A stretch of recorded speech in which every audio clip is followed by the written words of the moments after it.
Namaku Dwi, seorang lulusan SMK yang sudah 2 tahun menganggur. Saat sebuah lowongan kerja datang dari sebuah pabrik tekstil tua di pinggiran kota, aku tak pikir panjang. Gaji lumayan, makan siang disediakan, dan katanya kerjanya santai. Tapi ada yang janggal. Pabrik itu tidak punya situs resmi, tidak ada review, bahkan namanya pun hanya disebut pabrik. Aku tiba pagi-pagi dengan harapan dan rasa cemas. Bangunan pabriknya besar, catnya mengelupas, dan jendelanya dipenuhi debu tebal. Tapi yang paling aneh, tidak ada papan nama. Hanya pelang tua bertuliskan dilarang masuk tanpa izin. Aku disambut oleh seorang pria tua berkumis tebal. Namanya Pak Bowo, kepala mandor. Ia menatapku lama, lalu berkata dengan nada datar, "Kamu Dwi? Sudah lama kami menunggumu." Aku mengira itu cuma sambutan formal. Tapi kenapa caranya bicara seperti mereka memang benar-benar menunggu? Aku diajak keliling pabrik. Bagian dalamnya gelap dan lembab. Mesin-mesin besar berdengung pelan, tapi tak banyak pekerja yang kulihat. Mereka berjalan cepat, menunduk seolah tak ingin menatap mataku. Salah satu dari mereka sempat berbisik pelan saat melewatiku. "Kalau kau masih waras, jangan pernah lembur sendirian." Sore hari, aku dipanggil ke kantor Pak Bowo untuk tanda tangan kontrak. Halaman pertamanya biasa saja, tapi di halaman belakang ada satu paragraf dengan tulisan tangan. Dengan ini, pekerja menyetujui seluruh konsekuensi spiritual dan fisik selama bekerja di area pabrik. Aku tertawa kecil, mengira itu semacam lelucon atau formalitas aneh. Tanpa berpikir panjang, ku tanda tangani semuanya. Aku hanya ingin kerja. Tapi malam itu, saat aku pulang, mimpi aneh mulai datang. Aku melihat lorong pabrik yang gelap, suara mesin yang bergemuruh, dan di ujung lorong ada seseorang berdiri membelakangiku. Ketika sosok itu menoleh, wajahnya tidak ada. Hanya rongga kosong menganga dengan darah menetes pelan. Aku terbangun dengan keringat dingin. Kupikir itu cuma mimpi karena kecapekan. Tapi ternyata itu baru permulaan dari semua kengerian. Hari kedua, kerjaku berjalan seperti biasa. Aku mencoba menyesuaikan diri dengan lingkungan pabrik yang muram dan pekerja-pekerja yang lebih mirip zombie daripada manusia. Mereka tak banyak bicara, wajahnya pucat, dan matanya seperti tak punya cahaya. Pak Bowo menugaskanku untuk membantu di bagian belakang, dekat area yang disebut zona penyimpanan lama. Di sanalah aku pertama kali melihatnya. Gudang tua. Bangunannya terpisah dari pabrik utama. Temboknya ditutupi lumut, dan pintunya terkunci dengan rantai tebal yang berkarat. Anehnya, di pintu itu tertempel tulisan tangan dengan tinta merah. "Jangan buka apapun yang kau dengar." Aku bertanya pada pekerja lain, tapi mereka langsung berubah pucat saat mendengar aku menyebut gudang tua. Salah satu dari mereka, Mas Joko, mendekatiku diam-diam. "Dulu ada pekerja baru seperti kamu. Namanya Andi.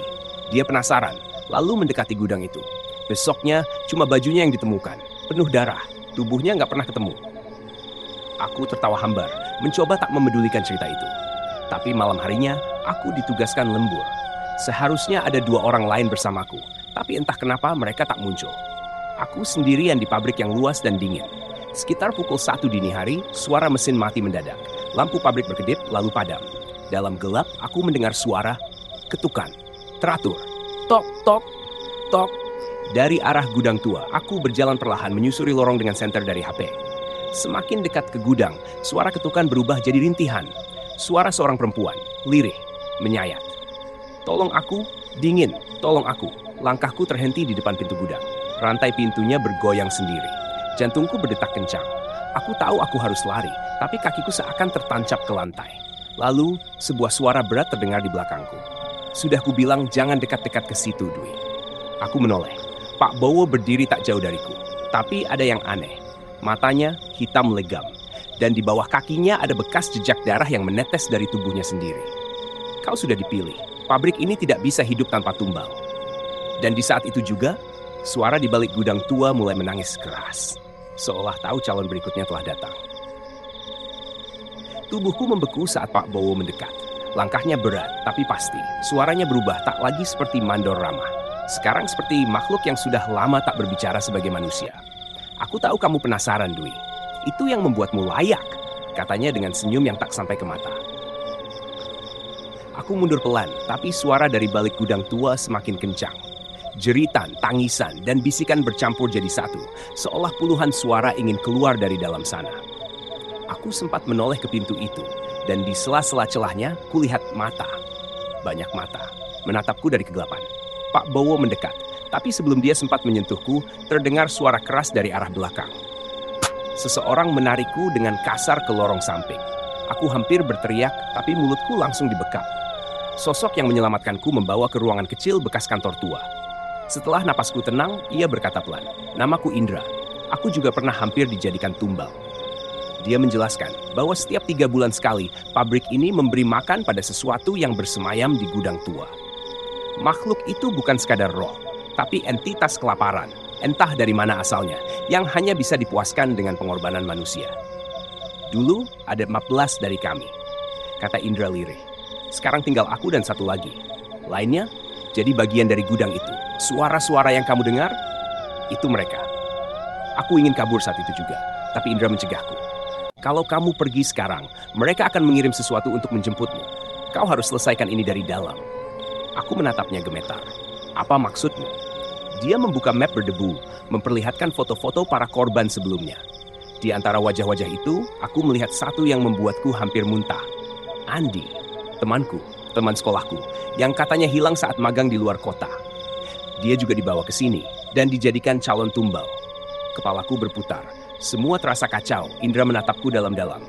Kalau kau ingin hidup, kau harus tahu siapa yang sebenarnya memberi makan makhluk itu dan kenapa kamu yang terpilih. Tiba-tiba, lampu ruangan mati. Pintu bergetar. Suara langkah terdengar di luar. Sesuatu sedang mencariku. Pintu ruangan berguncang hebat. Suara logam menggaruk lantai terdengar dari luar, seperti kuku yang diseret paksa.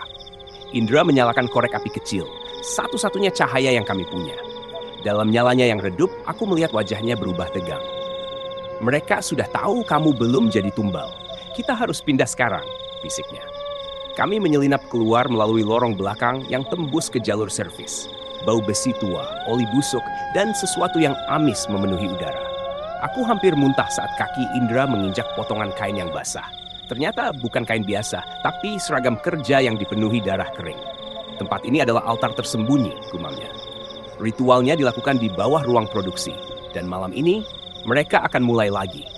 Kami sampai di ruang bawah tanah pabrik yang hanya bisa diakses lewat pintu rahasia di balik rak karung-karung lama. Di sana, kulihat sebuah ruang batu melingkar, diterangi obor merah yang menyala sendiri. Di tengahnya ada meja kayu besar yang sudah penuh ukiran dan bercak darah hitam. Aku tercekat. Di sana, kulihat seseorang sedang diikat. Matanya dibuka paksa, mulutnya ditutup kain. Ia menangis. Tubuhnya penuh luka cambukan. Indra menarikku untuk bersembunyi saat sekelompok pria berkemeja kerja masuk membawa benda-benda aneh. Topeng kayu, pisau hitam, dan sebuah kendi berisi cairan kental. Di antara mereka, Pak Bowo. Dia memimpin ritual dengan suara rendah, membaca mantra dalam bahasa yang tak kupahami. Sesekali para pria itu tertawa lirih, seolah mereka menikmati ini semua. Dengan darah ini, kami beri makan penunggu pabrik. Dengan nyawa ini, kami minta keberlanjutan. Dengan tumbal ini, kami perpanjang umur kami sendiri. Saat pisau diangkat, tubuhku gemetar. Aku ingin menjerit, tapi Indra menutup mulutku erat. Lalu, makhluk itu muncul. Dari dinding batu yang basah, muncul sosok hitam legam, tinggi, kurus, dengan wajah seperti tengkorak tertutup kain. Tangannya panjang, jari-jarinya seperti akar yang hidup. Ia merangkak ke arah korban, mencium darahnya. Lalu, mulutnya terbuka lebar, sangat lebar. Sekali gigitan, tubuh korban terguncang, berteriak tanpa suara, sebelum hancur perlahan jadi cairan merah yang diserap ke tanah. Aku nyaris pingsan. Tapi sebelum segalanya gelap, Pak Bowo menoleh ke arah persembunyian kami. Dan tersenyum. Giliranmu sebentar lagi, Dwi. Setelah menyaksikan ritual mengerikan itu, kakiku lemas. Aku dan Indra nyaris tertangkap saat makhluk hitam itu menghilang kembali ke dalam dinding. Tapi yang paling mengerikan, Pak Bowo tahu aku ada di sana. Kami berlari keluar dari ruang bawah tanah. Nafasku tersengal, dada berdegup kencang. Indra menarikku masuk ke ruang arsip lama. Di sana, ia mengeluarkan map penuh dokumen rahasia, catatan lama, foto-foto korban, dan dena asli pabrik. Pabrik ini dibangun di atas bekas sumur mati, kata Indra dengan suara bergetar. Sumur yang dulu dijadikan tempat pengorbanan warga desa sebelum zaman kemerdekaan. Saat pabrik dibangun di sini, sesuatu dari dalam sumur itu bangkit. Mereka pikir bisa dikendalikan dengan tumbal. Aku membaca salah satu dokumen. Tercatat nama-nama para pekerja yang hilang dari tahun ke tahun, semua dengan pola yang sama. 3 bulan sekali satu orang. Nama terakhir yang tertulis adalah namaku, Dwi Prasetyo. Sudah tercetak, sudah dipersiapkan. Aku merasa seperti napasku dicekik. Mereka memang sudah menyiapkan ini sejak awal. Aku bukan karyawan, aku hanya daging segar. Indra menatapku tegas. Kita bisa menghentikan ini, tapi kita butuh darah mereka, para pelaku. Jika darah pemuja dikorbankan di altar, maka ikatan antara pabrik dan makhluk itu bisa dihancurkan. Tapi, bagaimana caranya? Tanyaku panik. Indra membuka laci tua, mengeluarkan pisau pusaka kecil yang dibungkus kain merah. Kita harus mengorbankan salah satu dari mereka, sebelum mereka mengorbankan kamu. Saat itu juga, suara alarm pabrik menyala. Lampu darurat berkedip merah. Sirene meraung keras. Mereka tahu kami di sini. Dan mereka tidak akan membiarkan kami keluar hidup-hidup. Langkah kaki berdentam mendekat. Pintu arsip didobrak dari luar. Indra mendorongku ke dalam saluran udara sempit di belakang lemari besi. Kalau aku tertangkap, jangan pikirkan aku. Kau yang harus menyelesaikan ini, Dwi. Katanya sebelum pintu dibuka dan tubuhnya diseret keluar oleh dua pria bertopeng. Aku merangkak dalam gelap. Nafasku terengah. Pabrik terasa hidup. Setiap lorong berdetak. Setiap mesin berdengung, seolah ada mata yang terus memperhatikanku. Saat aku berhasil keluar dari saluran, aku berada tepat di atas gudang tua. Suara-suara dari dalamnya kini berbeda. Bukan lagi tangisan, tapi tawa. Tawa perempuan, lirih, panjang, menyakitkan. Dan sebuah suara berbisik di telingaku, meski tak ada siapa-siapa di sekitarku. Kamu yang kami tunggu selama ini, dagingmu istimewa. Aku tahu, malam ini hanya ada dua pilihan. Aku menjadi tumbal, atau aku membunuh mereka semua. Aku berdiri di atas gudang tua, tubuh gemetar, tapi otakku kini mulai jernih. Tak ada lagi waktu untuk takut. Mereka telah memilihku, dan aku takkan pergi tanpa perlawanan. Tanganku menggenggam pisau pusaka peninggalan Indra. Cahaya bulan menyelinap lewat atap kaca pabrik, menyinari lantai kotor penuh bercak darah dan tulang-tulang kecil yang tersembunyi di balik tumpukan karung. Aku menyelinap ke ruang kontrol utama. Di sana, kulihat salah satu dari mereka, Pak Rinto, kepala bagian produksi. Dia sendirian, sedang memeriksa dokumen-dokumen ritual. Tanpa pikir panjang, aku maju cepat, membungkam mulutnya dan menggorok lehernya. Darahnya muncrat ke dinding. Dia meronta, tapi tak lama. Pisau pusaka itu terasa panas saat menyentuh kulitnya, seolah benda itu menyerap darahnya. Aku tak lagi manusia biasa. Ketakutanku berubah jadi amarah. Satu demi satu, aku mengincar mereka, para pelaku, para pemuja. Pak Anwar, kucekik dengan kabel mesin. Bu Darmi, kudorong dari tangga atas ke tempat peleburan besi. Darah mereka, semuanya kuteteskan ke dalam kendi yang dibawa Indra. Sampai akhirnya hanya satu yang tersisa. Pak Bowo. Dia sudah menungguku di altar, di bawah pabrik. Di depan altar itu, kulihat Indra, terikat dan babak belur. Mulutnya berdarah, matanya memohon. Pak Bowo tersenyum, tenang. Kau pikir darah kami cukup? Bukan itu yang diinginkan entitas ini. Yang dibutuhkan adalah darah pengkhianat. Dan kau sudah menjadi satu. Lantai bergetar. Dinding menghitam. Dari dalam altar, makhluk itu muncul kembali. Tapi kini berbeda. Tubuhnya lebih besar. Matanya menyala merah. Ia mengaum dan altar bergetar keras. Pak Bowo meraih pisau ritual. Kau akan jadi bagian dari kami selamanya, Dwi. Tapi aku lebih cepat. Kujatuhkan kendi berisi darah ke tengah lingkaran altar. Pisau pusaka kutusukkan ke tanah, persis di tengah simbol pemanggilan. Makhluk itu menjerit. Bukan marah, tapi kesakitan. Darah para pemuja berbalik arah. Altar menyala merah. Api menjilat tubuh Pak Bowo yang menjerit tak karuan. Tubuhnya membusuk dalam hitungan detik. Makhluk itu menghisap nyawanya sendiri ke dalam, seperti ditarik kembali ke neraka. Pabrik berguncang. Indra berteriak agar aku keluar. Tapi sebelum aku bisa melangkah, suara tawa itu terdengar lagi. Tawa dari gudang tua. Dan di dalamnya sesosok perempuan bermata merah muncul di pintu yang kini terbuka. Rambutnya panjang, tubuhnya melayang, dan dari mulutnya terdengar satu kalimat. Dwi, kamu anakku. Perempuan itu melayang di ambang pintu gudang tua. Rambutnya menjuntai, matanya merah menyala seperti bara. Suaranya lembut, nyaris seperti bisikan seorang ibu. Tapi di baliknya ada nada dingin dan kekuasaan. Kamu anakku, Dwi, darahmu milikku. Tubuhmu adalah takdir yang kutanam sejak kamu masih janin. Aku terpaku. Dunia di sekelilingku berputar. Indra mencoba berdiri, wajahnya penuh luka, dan dia hanya bisa berkata pelan, Dwi, jangan dengarkan dia. Perempuan itu melangkah masuk, tapi kakinya tak menyentuh tanah. Setiap langkahnya membuat lantai retak, udara menjadi beku. Dia mendekat sambil membisikkan nama-nama yang asing di telingaku, tapi terasa sangat dekat. Kirana, ibu dari 1000 arwah. Darahku dulu dipakai untuk membangunkan kekuatan di bawah pabrik ini, tapi tubuhku dikubur hidup-hidup dikhianati manusia. Dan kamu adalah jembatan yang kupersiapkan selama 2 dekade. Pikiranku hancur. Kilasan demi kilasan muncul. Kenangan masa kecil yang aneh. Mimpiku dikejar perempuan berselendang merah, suara di bawah kasur saat malam sunyi, dan bekas luka berbentuk segitiga di bawah pusarku, yang selalu dibilang ibuku sebagai tanda lahir biasa. Tapi sekarang aku tahu, itu tanda warisan. Kirana membuka lengannya. Bergabunglah denganku, dan pabrik ini menjadi milik kita. Kau bisa membangunkan kekuatan yang lebih besar. Dunia akan tunduk pada darah kita. Tanganku gemetar. Di satu sisi, amarahku pada pabrik, pada para pemuja, pada semua kejahatan ini, membuat ajakan itu terasa menggoda. Aku bisa menghancurkan dunia yang menjadikanku korban. Aku bisa jadi penguasa. Tapi suara Indra membuyarkan semuanya. Kalau kamu terima dia, kamu bukan manusia lagi, Dwi. Kamu akan jadi iblis yang dikutuk selamanya. Aku menatap Kirana. Wajahnya mulai berubah, menyeringai. Matanya membelah 2 seperti ular. Dia tahu aku mulai ragu, dan dia menikmatinya. Aku mengangkat pisau pusaka yang tersisa, menodongkannya bukan ke Kirana tapi ke dadaku sendiri. Aku mungkin anakmu, kataku. Tapi aku takkan jadi iblis sepertimu. Pisau kutancapkan ke tubuhku. Darah muncrat ke tanah ritual. Cahaya menyilaukan muncul dari simbol di lantai. Kirana menjerit, terhempas mundur. Tubuhnya terbakar oleh darahku sendiri. Darah yang ternyata tidak hanya warisan iblis, tapi juga warisan manusia. Perlawanan itu cukup untuk membuat tubuhnya terurai, menjadi abu di udara. Aku roboh, nafasku berat. Dunia mulai gelap. Sebelum semuanya benar-benar hitam, aku mendengar suara Indra yang berbisik di sampingku.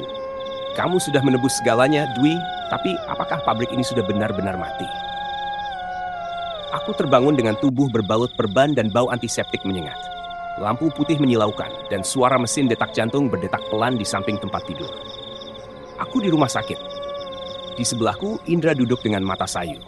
Kamu selamat, katanya pelan. Sudah 3 hari kamu tak sadarkan diri. Kami temukan kamu di dekat pintu utama pabrik. Pingsan dengan tubuh penuh darah. Tapi, tak ada satupun bekas kebakaran. Tidak ada mayat, tidak ada altar. Seakan semua yang kita alami, gak pernah ada. Aku menggeleng. Tidak mungkin. Aku merasakan semuanya. Pisau di dadaku. Teriakan Kirana. Api yang menelan segalanya. Itu nyata. Tapi dunia di luar seolah menolak kenyataan itu. Pabrik tempat semuanya terjadi kini telah dipasang garis polisi. Tapi menurut berita, mereka hanya menyelidiki kebocoran gas yang membuat beberapa karyawan hilang kesadaran. Tidak ada ritual, tidak ada tumbal, tidak ada yang percaya, kecuali aku dan Indra. Beberapa hari kemudian aku kembali ke rumah. Tapi sejak hari itu, mimpi buruk datang setiap malam. Aku melihat Kirana, tapi bukan dalam wujud mengerikan, melainkan sebagai perempuan muda duduk di tepi ranjang, menyanyikan lagu Nina Bobo dengan senyum aneh. Kamu belum selesai, Dwi. Pabrik itu milikmu sekarang. Di tanganku, bekas luka tusukan tak kunjung hilang. Bahkan, bentuknya berubah. Dari luka kecil menjadi pola rumit berbentuk roda gigi, seolah tubuhku diukir oleh mesin. Suatu malam, aku tak tahan dan kembali ke lokasi pabrik. Tapi saat sampai di sana, aku terpaku. Pabrik itu beroperasi kembali. Tidak lagi terbengkalai, lampu menyala terang, mesin berdengung. Truk keluar masuk seperti biasa. Tapi anehnya, semua karyawan memakai masker hitam. Tak satu pun yang berbicara, tak satu pun yang menoleh ke arahku.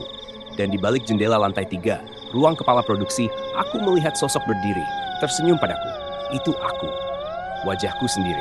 Tapi matanya kosong. Indra muncul di belakangku, napasnya memburu. Kamu tahu artinya kan? Katanya gemetar. Kamu belum keluar dari sana. Atau mungkin kamu sudah jadi bagian dari pabrik itu. Tanganku merinding. Di dalam dada aku merasa pabrik itu hidup dalam diriku. Mesin-mesin itu berdetak bersama jantungku. Dan saat aku mencoba berbalik untuk lari, suara deret pintu besi terdengar. Dari balik lorong pabrik, sosok-sosok bermasker hitam mulai berjalan ke arah kami. Serempak, tanpa suara. Mata mereka bersinar merah. Selamat datang kembali, pemilik baru. Aku berlari. Nafasku memburu. Tapi suara langkah kaki para pekerja bermasker hitam terdengar makin dekat. Mereka tidak berlari. Mereka hanya berjalan serempak. Seperti mesin yang disetel presisi. Aku dan Indra masuk ke lorong sempit di samping gudang logistik. Udara di sana panas, bau besi terbakar dan oli tua memenuhi hidung. Dinding bergetar lembut, seperti ada detakan jantung raksasa di baliknya. Bukan pabrik yang hidup, tapi aku yang sedang mati di dalamnya. Indra menarik tanganku, tapi kakiku justru menolak melangkah. Jantungku berdetak tak karuan. Bukan karena takut, tapi karena selaras dengan ritme getaran mesin. Tanganku gemetar. Dan ketika aku menyentuh dinding besi, aku bisa merasakan denyutnya. "Dwi, ayo!" Indra berteriak, tapi aku membeku. "Gek!" Suara itu muncul dari dalam tubuhku, seperti baut yang dikencangkan, seperti gear yang berputar. Dari dalam dadaku sendiri. Aku membuka baju dan melihatnya. Pola roda gigi di kulitku kini berputar perlahan. Dagingku tidak lagi utuh.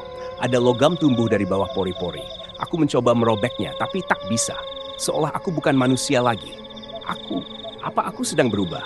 Suaraku pelan. Indra menatapku dengan wajah pucat. Dia hanya mengangguk pelan. Kirana nggak gagal. Dia berhasil. Tapi bukan membuatmu jadi iblis. Dia bikin kamu jadi perpanjangan dari pabrik ini.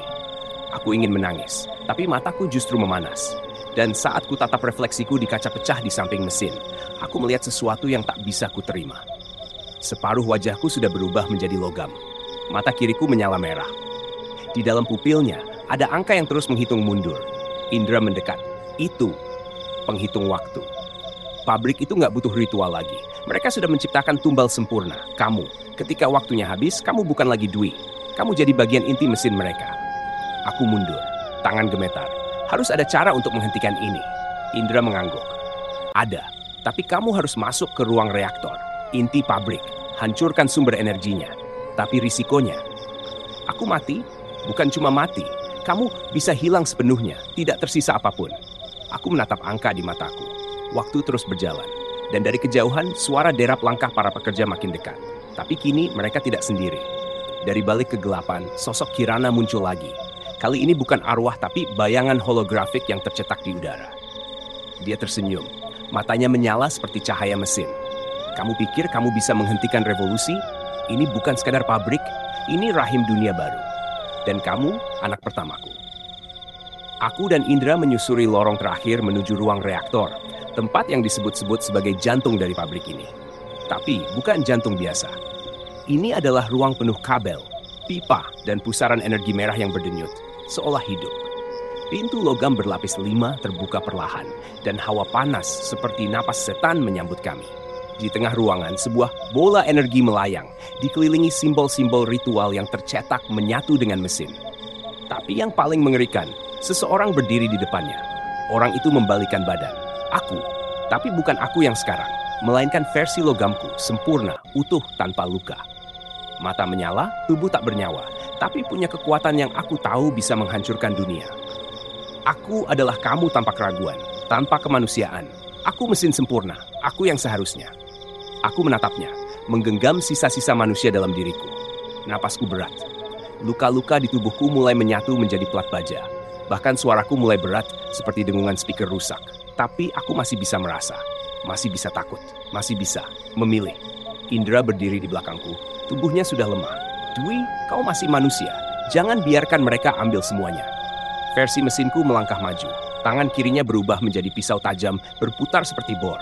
Kemanusiaanmu itu beban. Dengan menghapusnya, kamu akan bebas. Bersama aku, kita hidup abadi.